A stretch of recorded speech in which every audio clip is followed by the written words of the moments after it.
Egyptians awoke Saturday morning to the aftermath of Friday's violent protests. The headquarters of the ruling party and other buildings were still ablaze, and police were nowhere to be seen, their vehicles and stations destroyed. This is Stephen Farrell for the New York Times on the rubble-covered streets of central Cairo, which feel less like the day after a protest and more like a brief pause. President Hosni Mubarak's regime is still there, but its authority has been openly flouted.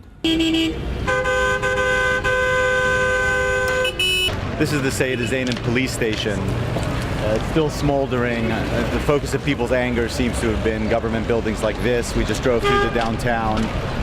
All the shops were fine. Some of them were starting to open. So people seem to be after police stations, government buildings, and those are the buildings that the tanks are protecting now. Protecting only up to a point. This man with the blue pole had ill intent towards a police car.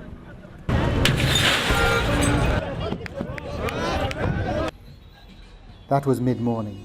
2 hours later, crowds were already gathering on the overpasses as they had the day before, looking for trouble like a spectator sport. By then the mood was already more tense, with a full protest march underway. It's midday in Cairo's central Tahrir Square, and the Egyptian police are nowhere to be found.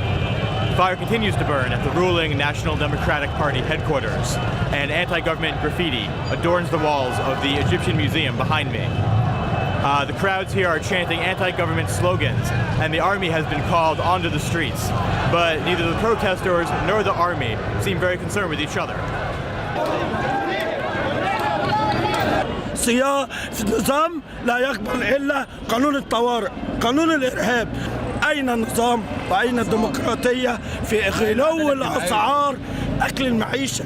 As Cairo took stock, tourists were still on the streets, mingling with equally astonished Egyptians. Yesterday there were hundreds of policemen armed and so on, and now they are there. They have disappeared. As the 4 p.m. curfew neared, shots could be heard on the streets and some buildings were still burning. Egyptians didn't know what to expect next. There had been nothing like it in recent memory.